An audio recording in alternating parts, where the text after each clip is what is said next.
샬롬 5월 18일 화요일 하나님 나라를 시작하는 말씀 묵상 시간입니다. 오늘 말씀을 읽어주실 다음 세대 가정은 신나리 간사님의 자녀인 키주누리, 광예주, 곽주호, 곽시호 친구 가정입니다.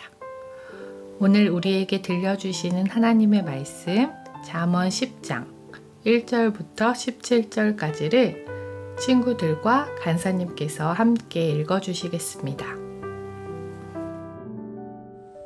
솔로몬의 잠언이라. 지혜로운 아들은 아비를 기쁘게 하거니와 미련한 아들은 어미의 근심이니라.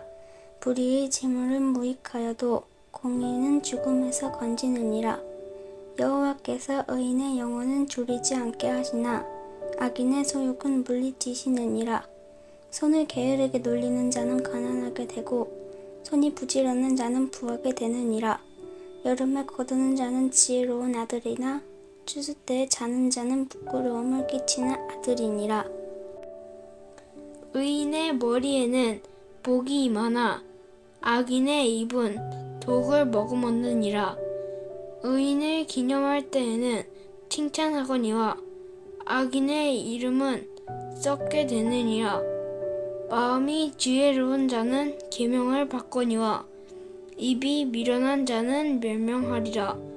바른 길로 행하는 자는 걸음이 평안하려니와 굽은 길로 행하는 자는 드러나리라.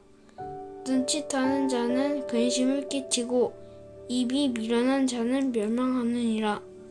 의인의 입은 생명의 샘이라도 악인의 입은 독을 머금었느니라. 미움은 다툼을 일으켜도 사랑은 모든 허물을 가리느니라. 명철한 자의 입술에는 지혜가 있어도 지혜 없는 자의 등을 위하여는 채찍이 있느니라. 지혜로운 자는 지식을 간직하거니와 미련한 자의 입은 멸망에 가까우니라. 부자의 재물은 그의 견고한 성이요 가난한 자의 궁핍은 그의 멸망이니라. 의인의 수고는 생명에 이르고 악인의 소득은 죄에 이르느니라. 훈계를 지키는 자는 생명길로 행하여도 징계를 버리는 자는 그릇 가느니라. 예쁘게 말씀을 읽어준 예주, 주호, 시호의 기도 제목을 읽어드리겠습니다. 예주, 주호, 시호가 평생 하나님을 주인으로 모시며 삶의 기쁨과 소망이 넘치게 하옵소서. 좋은 선생님과 친구들을 만나는 만남의 복을 허락하시고 선한 영향력을 끼치는 삶 살게 하옵소서.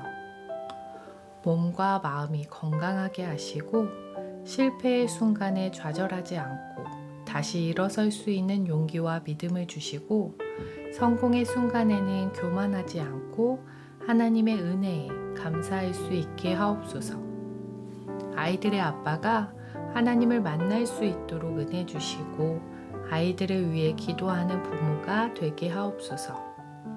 이 시간 찬양을 함께 들으시며 예주, 주호, 시호 가정을 위하여 함께 기도하시겠습니다.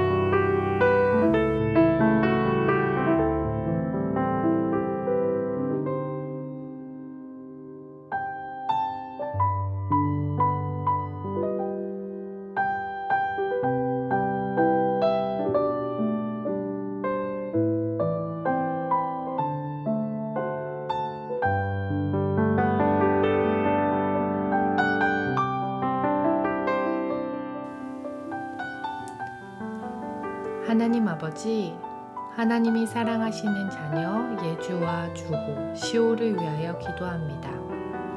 가장 간절히 기도하는 것은 예주와 주호, 시호가 하나님을 아버지로 삼아 선한 영향력을 끼치는 삶을 살아가게 하옵시며 몸과 마음이 건강하게 자라게 하시며 우리 친구들로 인하여 주변 사람들이 함께 복을 받는 복의 통로로 사용하여 주옵소서.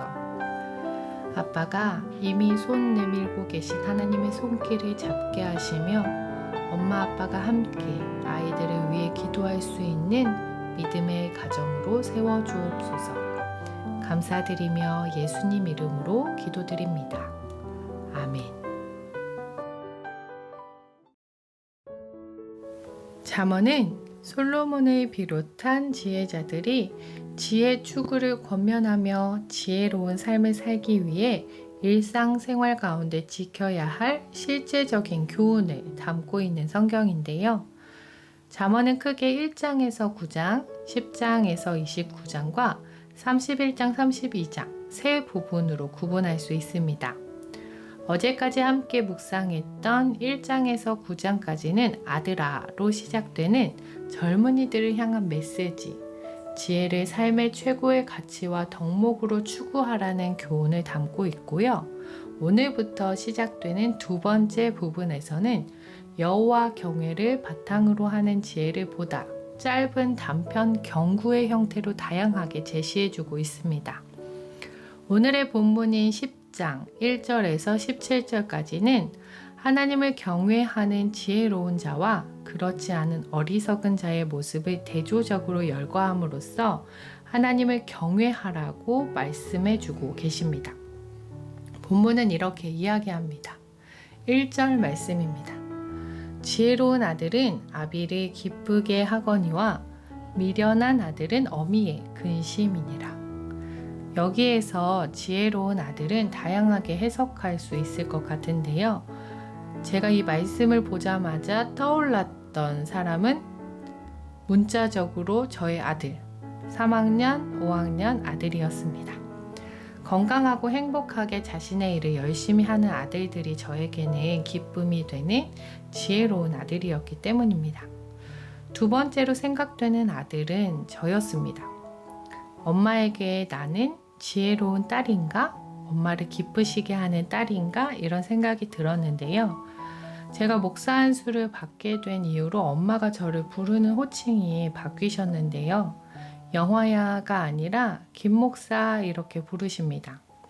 딸내미가 목사인 것을 자랑스러워 하시며 불러주시는 호칭입니다.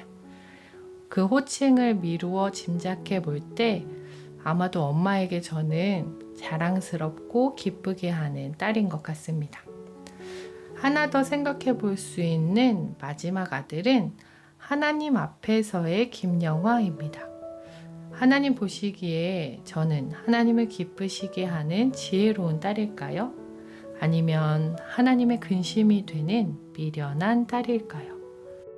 하나님을 기쁘시게 하는 지혜로운 아들인지 하나님의 근심이 되는 미련한 아들인지는 그의 삶의 모습을 보면 알 수 있습니다. 오늘 본문을 통해 알 수 있게 되는 지혜로운 아들의 기준은 부지런하게 일하여 얻게 되는 부를 누리는 자입니다. 불의한 방법을 통해 돈을 추구하지 않는 사람입니다. 이것은 단편적으로 부자가 하나님의 지혜로운 아들이고 가난한 자가 미련한 아들이라는 것이 아니라 삶의 태도요, 삶의 기준이 하나님이신 자를 이야기하고 있는 것입니다. 하나님을 사랑하기에 하나님이 원하시는 방법으로 삶을 살아가는 자가 하나님의 지혜로운 아들이라는 것입니다. 또한 지혜로운 아들의 기준은 지난주 하나시에서도 다루었듯이 그 입을 통하여 알 수 있습니다. 지혜로운 자의 입에서는 복이 나오게 됩니다. 그의 입에서 나오는 말로 인해 다툼이 일어나게 되는 것이 아니라 오히려 허물을 가리는 사랑의 말이, 생명의 말이 나오는 사람입니다. 구신 공동체 한 사람 한 사람이 하나님 앞에 하나님을 기쁘시게 하는 지혜로운 딸이요 아들이면 좋겠습니다. 한없는 사랑으로 날 품어 안으시는 하나님께 꼭 안겨있는 지혜로운 자녀이면 좋겠습니다. 하나님을 사랑하고 경외함이 우리의 삶의 자리에서 우리의 말로, 우리의 삶의 태도로 나타나 하나님을 기쁘시게 하는 자녀들이면 좋겠습니다. 오늘 하루 하나님을 기쁘시게 하는 지혜로운 아들, 딸로 살아갈 수 있기를 소망합니다.